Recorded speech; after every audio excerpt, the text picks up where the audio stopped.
Bueno, yo estuve estudiando Hechos capítulo 5 y me gustaría compartir con ustedes de Hechos capítulo 5 esta mañana. Vamos a estar enfocándonos esta mañana en los versículos 41 y 42, solo dos versículos, pero quiero leerle a partir del 33 para darnos un poquito del contexto de lo que está ocurriendo en este pasaje. Hechos capítulo 5, versículo 33. Hablando de los líderes religiosos y los judíos, dice: ellos, oyendo esto, se enfurecían y querían matarlos, a los discípulos. Entonces, levantándose en el concilio, un fariseo llamado Gamaliel, doctor de la ley, venerado de todo el pueblo, mandó que sacasen fuera por un momento a los apóstoles. Y luego dijo: varones israelitas, mirad por vosotros lo que vais a hacer respecto a estos hombres. Porque antes de estos días se levantó Teudas, diciendo que era alguien. A este se unió un número como de 400 hombres, pero él fue muerto y todos los que le obedecían fueron dispersados y reducidos a nada. Después de este se levantó Judas, el Galileo, en los días del censo, y llevó en pos de sí a mucho pueblo. Pereció también él y todos los que le obedecían fueron dispersados. Y ahora os digo, apartaos de estos hombres y dejadlos, porque si este consejo o esta obra es de los hombres, se desvanecerá. Interesante que diga esto Gamaliel. Mas si es de Dios, no la podréis destruir. No seáis tal vez hallados luchando contra Dios. Y convinieron con él, y llamando a los apóstoles después de azotarlos, les intimaron que no hablasen en el nombre de Jesús, y los pusieron en libertad. Y ellos, los discípulos, salieron de la presencia del concilio, gozosos de haber sido tenidos por dignos de padecer afrenta por causa del nombre. Y todos los días en el templo y por las casas no cesaban de enseñar y predicar a Jesucristo. Tremendo. Qué tremendo este pasaje. Y nos hace pensar mucho en el rol que tiene el sufrimiento por Cristo en nuestras vidas. En nuestras vidas y en el plan de Dios. Muchas veces cuando pensamos en el sufrimiento, pensamos en lo que está pasando en cada una de nuestras vidas. Que todos pasamos por momentos muy difíciles, de enfermedad, de a veces antagonismo, conflictos en el matrimonio, con los hijos, de todo un poco. Y la Biblia nos dice que todas estas dificultades, todo este sufrimiento es para nuestro bien, ¿verdad? Es para nuestra santificación, es para conformarnos más a la imagen de Cristo. Y tiene una parte muy importante en las Escrituras, nuestro sufrimiento. Pero también en las Escrituras hay un sufrimiento muy particular, y ese es el sufrimiento por Cristo. Cuando nosotros sufrimos por su nombre, por Él. Y la Biblia lo presenta a este tema de sufrir por Cristo, por el Evangelio, como algo extremadamente positivo. Siempre. Siempre es algo bueno. Y siempre tiene un rol importante en el gran plan de Dios. Esto es muy interesante. Pero requiere de nosotros el tener esta perspectiva correcta del sufrimiento por Cristo en el plan de Dios. Requiere que nosotros cambiemos un poco la manera que nosotros lo vemos, que nosotros desenfoquemos un poco la cámara, que la apartemos y veamos la vista panorámica de lo que está pasando. Porque ¿saben qué, hermanos? Es muy fácil para nosotros, cuando sufrimos, de ensimismarnos y de pensar mucho en nosotros y ¡ay, qué feo esto! Y qué feo el sufrimiento, que pase esto. Y la verdad que el sufrimiento nunca es lindo. Pero qué distinto cuando nosotros desenfocamos la cámara de nuestras vidas y lo que está pasando en nosotros y vemos el gran plan de Dios y la parte que tiene el sufrimiento por Cristo en ese gran plan. Y hermanos, al ver este pasaje de hoy, estos versículos, mi deseo y mi propósito es doble. Primero es animar a ustedes que están sufriendo por Cristo, porque seguro o espero que hay algunos que están sufriendo por ser cristianos, por predicar el Evangelio, por no dejar a un lado sus convicciones morales, espirituales, en esta decadencia moral, en esta decadencia, como hablábamos aún en Argentina, hay acá también. Algunos de ustedes quizás están sufriendo de alguna manera por Cristo. Y el propósito principal del pasaje de Lucas cuando escribe esto es animar a esos creyentes. Vean que esto tiene un gran propósito en el plan de Dios. Pero el segundo propósito que tiene este pasaje, y mi intención en el sermón es, sutilmente, hermanos, es incomodarles. Espero que los incomode un poco. Porque es demasiado común que nosotros no queramos este sufrimiento. Que hagamos todo lo posible para evitar el sufrimiento por Cristo. Y ustedes saben a lo que me refiero. Vivimos en una era en que es demasiado fácil evitar el sufrimiento. Y muchos creyentes han dejado aún esa perspectiva de que el sufrimiento es bueno, lo han dejado fuera de su razonamiento en la vida cristiana. Y yo les presento, hermanos, que es muy posible que hasta su vida espiritual, personal, esté estancada por esta falta de voluntad, esta indisposición de sufrir por Cristo.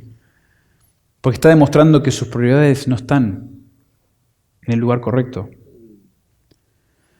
Y hermanos, les quiero entonces decir con esto de querer animarles e inquietarles un poco que este cambio de perspectiva sobre nuestro sufrimiento por Cristo puede vivificar su vida espiritual. Porque vamos a ver que la persona lo ve como un privilegio sufrir por Cristo. Es un privilegio ser parte de algo mucho más grande que nosotros. Quitar ese enfoque individual, que yo voy a la iglesia, que yo hago esto, que yo asegurarme que tengo todo lo que necesito para mí, para mis hijos, para mi familia, sacarnos de ahí un rato y veamos lo que Dios está haciendo en el mundo. Y cuando nosotros sufrimos por Cristo, vamos a entender aquí en este pasaje que puede impactar a incrédulos, a otros creyentes y a nosotros mismos. Nosotros también beneficiaremos a lo largo por haber sufrido por Cristo. El pasaje mismo nos va a decir que aumentará nuestro gozo y nuestra vida espiritual estará encendida para el Señor, a enseñar, a predicar a Cristo.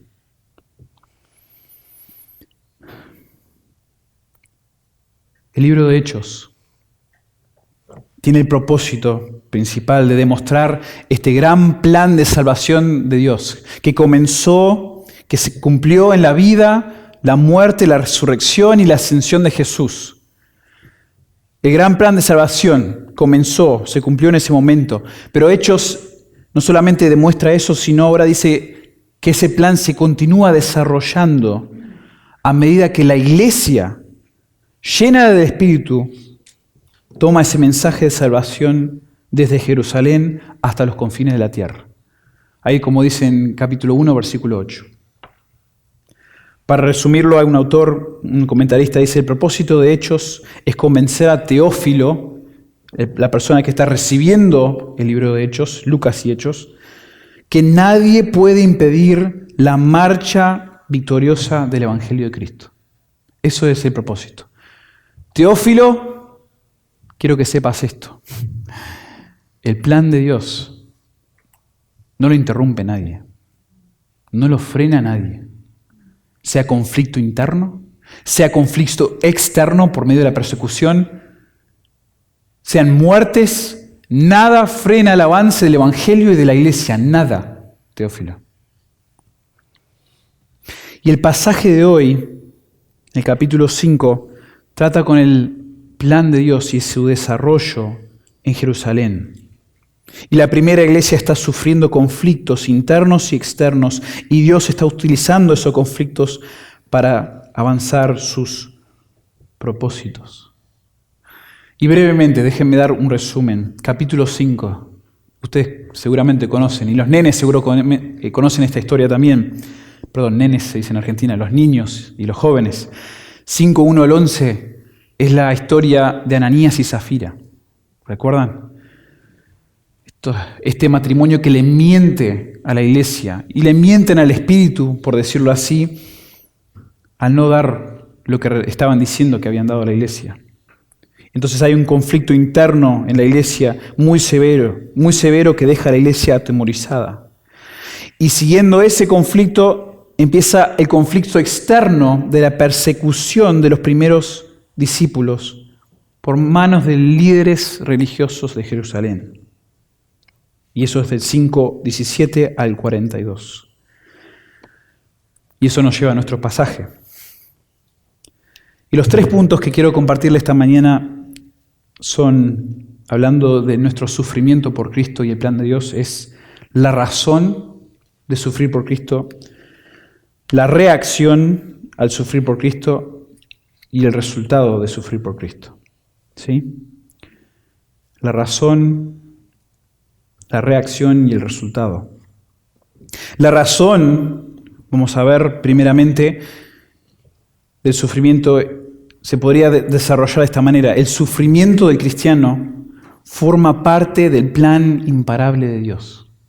El sufrimiento del cristiano forma parte del plan imparable de Dios. Y sin entrar a estos 2 versículos, déjenme decirles un poco de Hechos. Hechos tiene un montón de evidencia para decirnos que su gran propósito, el propósito de Lucas, era demostrar este plan y que es imparable, que nadie lo puede frenar. Y hay un montón de patrones. Uno de esos patrones es el ciclo que hay en Hechos. Y los ciclos se conforman de estos puntos. Los líderes, generalmente es así, los líderes cristianos predican el Evangelio, algunos se convierten y son añadidos a la iglesia. Después de que se convierten y algunos son añadidos, siempre hay oposición a los líderes de la iglesia. Luego Dios interviene y rescata a los líderes. Y el resultado de cada ciclo, porque se pasa muchas veces, es el crecimiento y la expansión de la iglesia. Increíble. Así es como lo demuestra Hechos. Un patrón.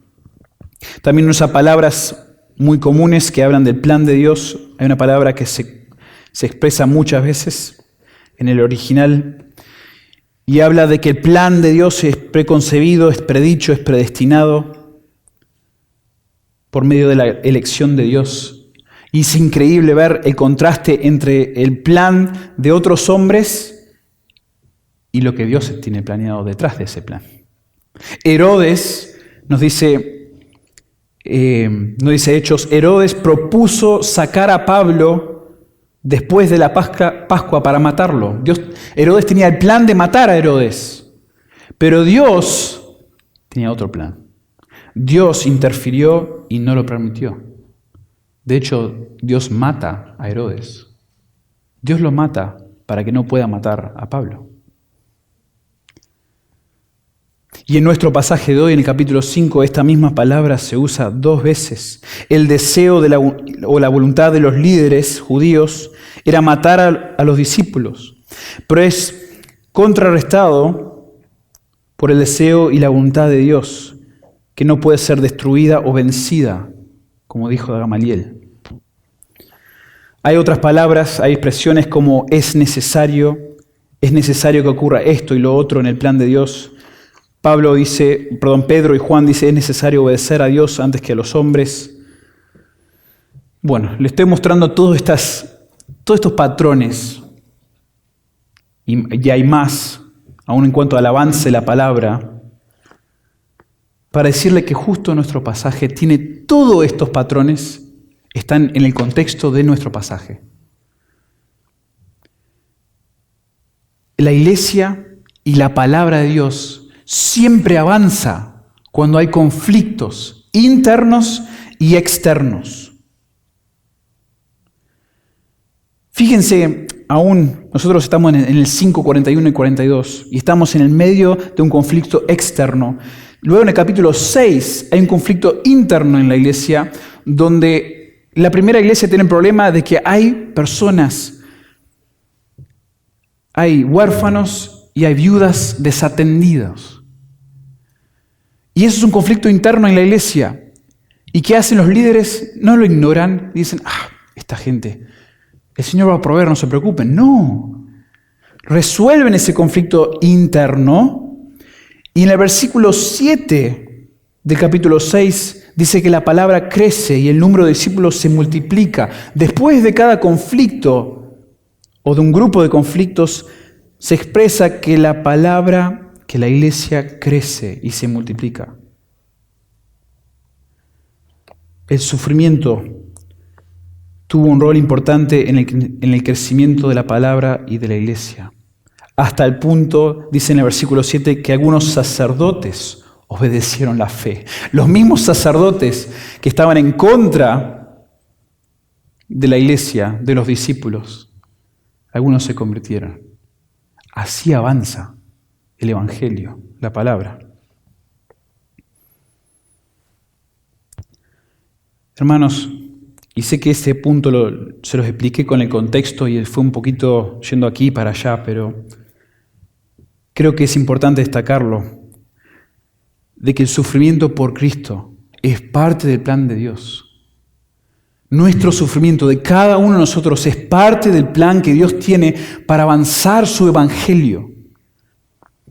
Nosotros seguimos el patrón de nuestro Señor Jesucristo, quien sufrió. Y creyentes deben sufrir según el plan de Dios. Al final se los voy a mencionar también, pero en el capítulo 14, versículos 21 y 22, Pablo dice que es necesario que a través de muchas tribulaciones entremos en el reino de Dios. Todos queremos entrar en el reino de Dios, pero es necesario que por muchas tribulaciones entremos en el reino de Dios. El libro de Hechos nos da esta teología del sufrimiento, esta vista panorámica de que el sufrimiento de cada uno de nosotros juega un papel importante en el esparcimiento del mensaje. Y hermanos, si nuestras vidas se tratan del Evangelio, si son el resultado de que Cristo nos ha transformado, debemos darnos cuenta que el plan de Dios no avanza a pesar del sufrimiento, sino que avanza debido al sufrimiento muchas veces. Dios va a utilizar el sufrimiento en nuestras vidas para que el Evangelio tenga aún más impacto ante los incrédulos, ante la iglesia y aún en nuestras propias vidas. Y yo estoy convencido, hermanos, que yo no entiendo eso. Yo no logro entender la dinámica completa de cómo Dios puede llegar a usar mi sufrimiento por Él, en su plan. Que yo esté dispuesto de predicarle el Evangelio al progresista que está sentado al lado mío en el avión, que quizás me escupa en la cara, no sé qué va a hacer, pero yo no sé. Pero si yo le predico el Evangelio y llego a sufrir por eso, puede ser que alguien en el avión lo vio y el Señor lo use en otros cristianos, en esa persona misma y después en mi propia vida. No lo sé. Pero sí tiene un rol importantísimo, nuestro sufrimiento por Cristo, en su plan de esparcir el Evangelio. Entonces esa es la razón por el sufrimiento. Ahora veamos la respuesta al sufrimiento.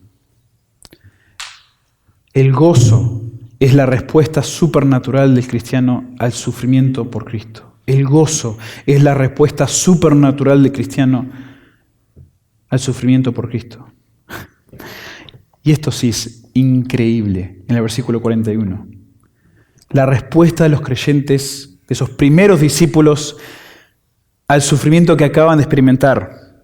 Fíjense que responden al sufrimiento, dice el 41, y ellos salieron de la presencia del concilio gozosos, gozosos, con gozo, con alegría, con felicidad. El gozo es una predisposición interna de sentirte bendecido y privilegiado a pesar de las circunstancias incómodas que te rodean. Claramente demostrado en ese versículo. Pero fíjense que el gozo no surge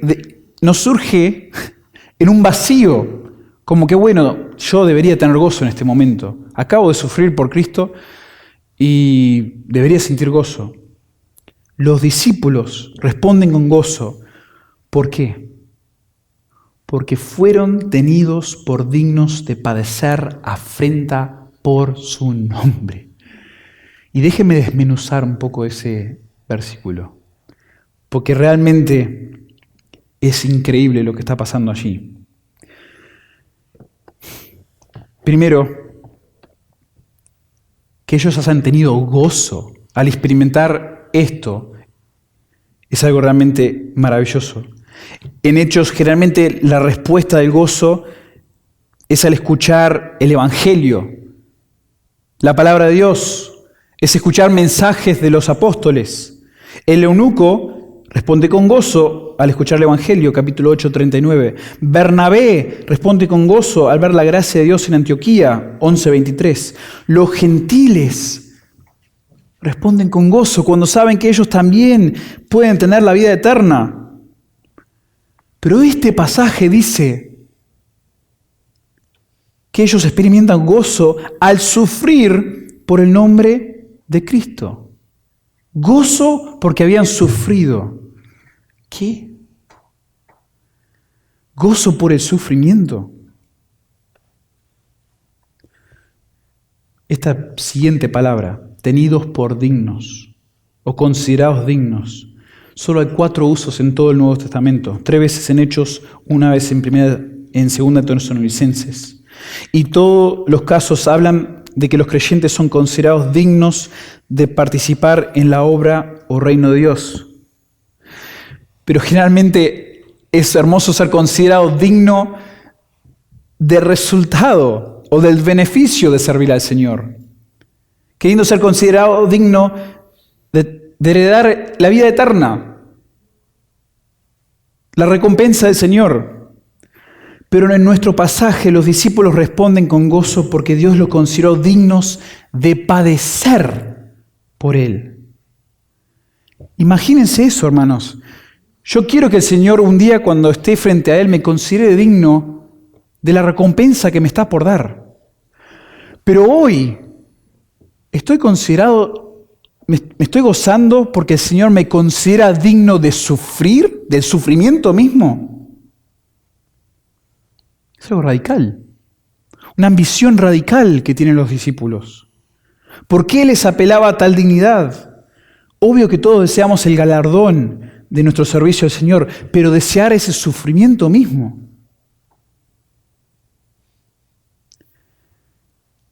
Y la respuesta de los discípulos se vuelve aún más impactante al considerar la siguiente parte de la frase, de que ellos se regocijaron porque fueron considerados dignos ¿de qué?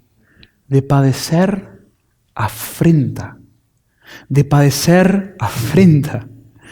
El verbo ahí en el original, atimazo, deriva la palabra timé, que es la palabra honor. Entonces atimazo, al agregar la A al principio, comunica deshonra, en vez de honra, deshonra. Privar a alguien de honor o de respeto, deshonrar, avergonzar es la idea. Hermanos, el experimentar atimazo, deshonra, vergüenza en ese primer siglo, tanto para los judíos como para los gentiles, era un grave terrible. Ambas culturas estaban muy orientadas hacia el honor, hacia la importancia de la reputación personal, la reputación familiar. Padecer deshonra era un disgusto para cualquiera, aún en el Nuevo Testamento. El siervo del hombre que plantó una viña sufre deshonra, es afrentado, es ultrajado por hombres malvados en la parábola de Jesús en Lucas 20. El pobre sufre deshonra cuando un santo lo afrenta en parcialidad, Santiago 2. Que yo le diga a una persona pobre que entra a la iglesia, vos sentate atrás, por favor, y al rico que entra con anillos de oro, no, vos sentate acá al lado mío. Eso es padecer afrenta, vergüenza, deshonra. Y el pasaje nuestro nos está diciendo que los discípulos salieron de allí gozosos porque fueron considerados dignos de sufrir vergüenza.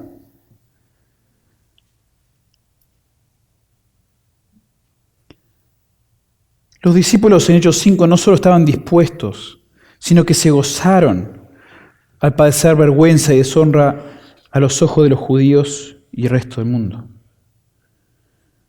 ¿Qué es eso? ¿Por qué? ¿Cómo de padecer deshonra, vergüenza? ¿Por qué gozosos de ser considerados dignos de padecer vergüenza cuando la cultura misma me dice que es horrible padecer esto? ¿Por qué sería algo tan apelante para ellos?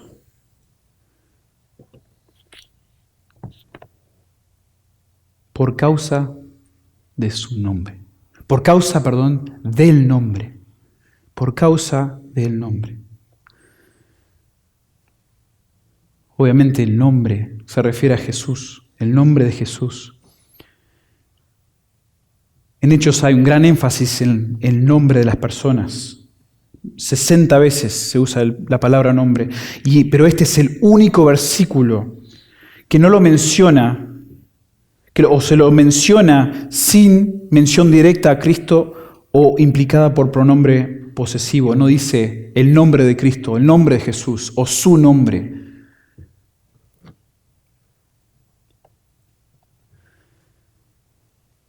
Un autor dijo, se podría decir que todo el contenido de la verdad redentora en Jesús está comprendido en su nombre.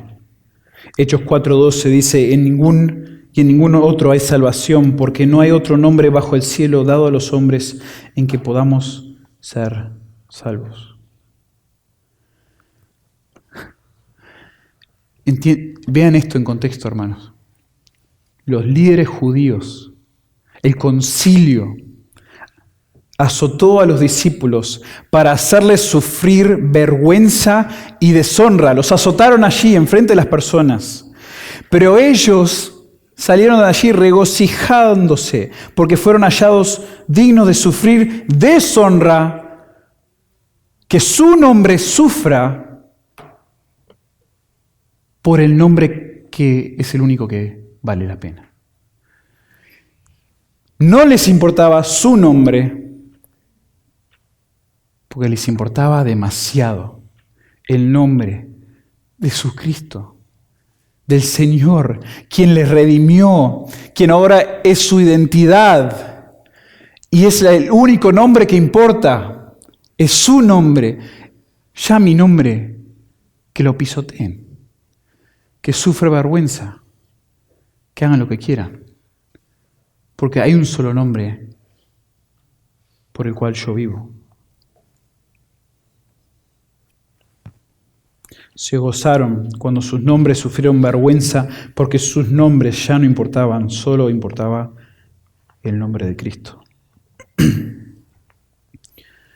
Pablo habla de esta manera también en Hechos 20:24. Dice, pero de ninguna cosa hago caso, ni estimo preciosa mi vida para mí mismo, con tal que acabe mi carrera con gozo, el misterio que recibí del Señor Jesús para dar testimonio del Evangelio de la gracia de Dios. Es eso, es no estimar nuestra vida como preciosa para nosotros mismos, por el nombre de Cristo, por el Evangelio. Hermanos, le hago esta pregunta difícil, que es difícil para mí también. Es un gozo para nosotros, para ustedes, ser considerados dignos de vergüenza o de deshonra cuando proclamamos a Cristo, cuando vivimos por Cristo, y esto resulta en sufrimiento. Un comentarista dijo que el gozo en sufrimiento debe ser el sello distintivo del creyente bajo persecución. Hermoso. El sello distintivo nuestro debe ser el gozo, porque estamos sufriendo. Dios está usando nuestro sufrimiento de alguna manera para su plan, para su gloria. ¿Y será que nosotros estamos tan preocupados por nuestro nombre que no queremos experimentar el sentimiento incómodo de mencionar el nombre de Cristo? Y piénsenlo, yo entiendo que es una lucha para cada uno de nosotros. A veces estamos en la calle, estamos sentados ahí al lado de alguien en el avión, estamos en la escuela, en el colegio, en el trabajo, y a veces es una lucha, decir, ¿cómo reaccionará ahora que le voy a hablar o le quiero hablar del Evangelio? Pero hermanos, pienso que nosotros sufrimos cuando pensamos de esa manera y excusamos tantas oportunidades que tenemos de esa manera. Pienso que sufrimos de una miopía espiritual, una miopía mental cuando justificamos nuestra falta de hablar y vivir en el nombre de Cristo. Y no estoy diciendo esto para humillarles como una táctica para que ustedes ahora se sientan mal y bueno, hagan las cosas porque es mi deber. No, es que realmente opino que estamos perjudicando nuestra propia vida espiritual cuando tenemos un enfoque tan miope, tan enfocado en nosotros mismos y no le damos lugar a esa perspectiva panorámica de que Dios, de hecho, puede usar esa reacción de esa persona, de ese incrédulo en contra mía, de una manera increíble en mi vida, en la vida de otros, en la vida de esa persona misma o de otros incrédulos. Esta falta de perspectiva panorámica nos está robando de la oportunidad de experimentar el gozo que acompaña el sacrificio y sufrimiento por Cristo. Yo creo que sí. Creo que esa es la intención aquí en Hechos, de mostrarnos cómo los diferentes conflictos y el resolverlos de una manera que Dios quiere, cómo eso puede avanzar y avanza el nombre del Señor, la iglesia del Señor. Y no funciona esto con nosotros desde aquí, desde el púlpito, diciéndole, ¿por qué no evangelizan más? ¿Qué les pasa?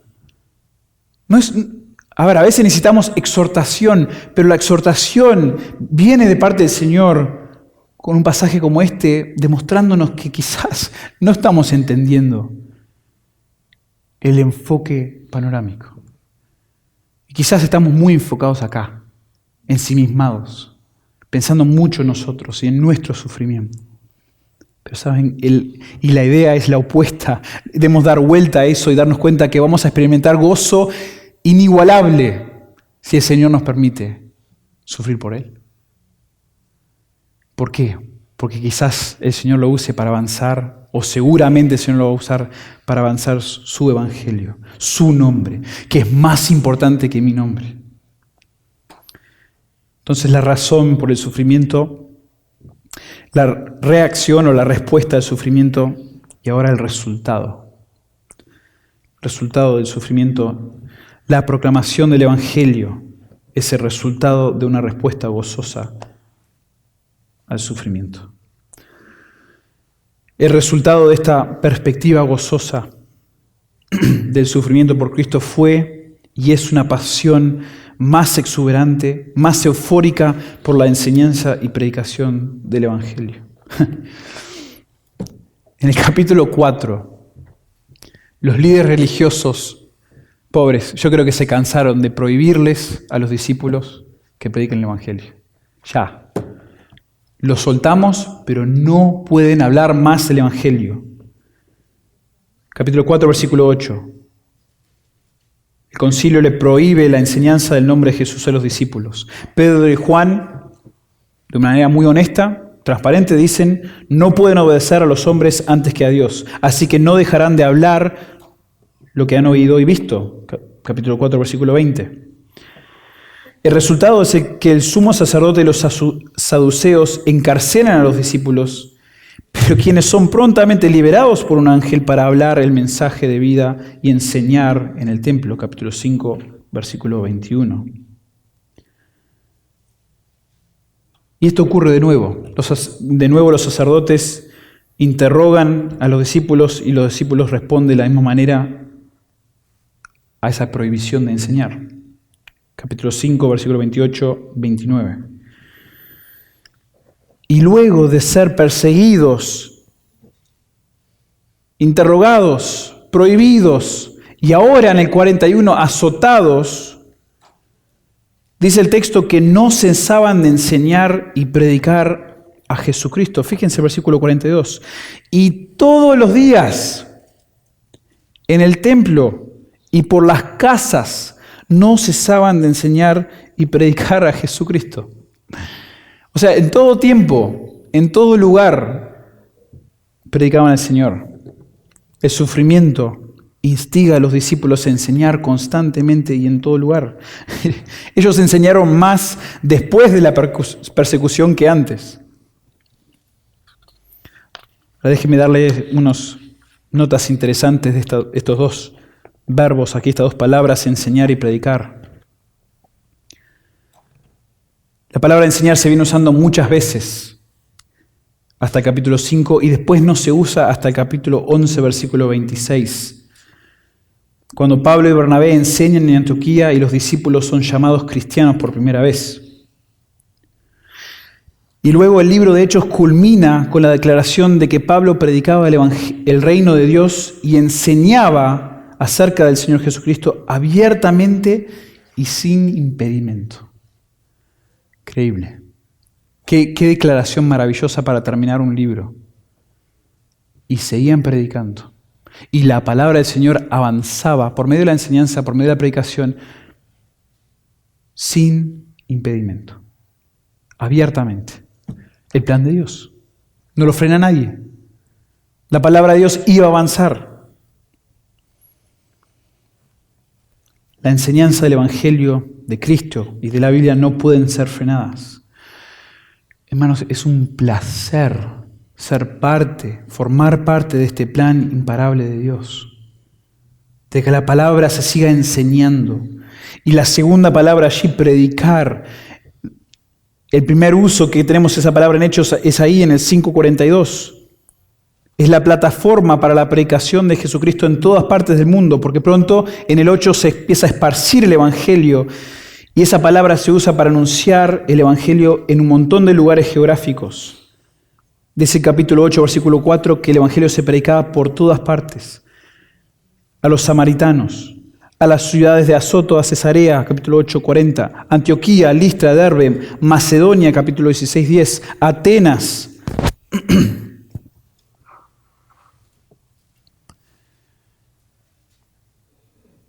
Hermanos, el resultado de que nosotros suframos por Cristo en ese gran plan de Dios y reaccionemos con gozo a ese sufrimiento, resulta en una pasión, en un deseo de que la palabra se enseñe, de que Cristo sea predicado. El sufrimiento en nuestras vidas es importante porque responder en gozo va a resultar en amplia propagación del Evangelio. El atesorar a Cristo sobre la honra y sobre la comodidad nos lleva a darle gran prioridad a la enseñanza y predicación del Evangelio.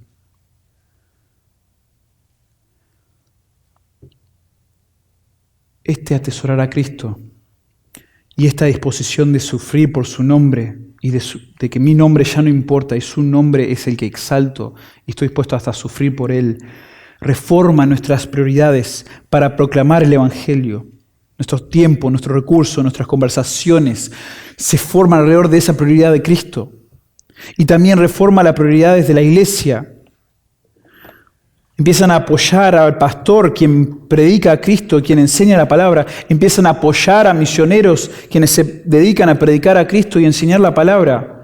Y ustedes mismos se equipan, se preparan individualmente para predicar y enseñar a Cristo, experimentando el gozo de servir y sufrir por Él.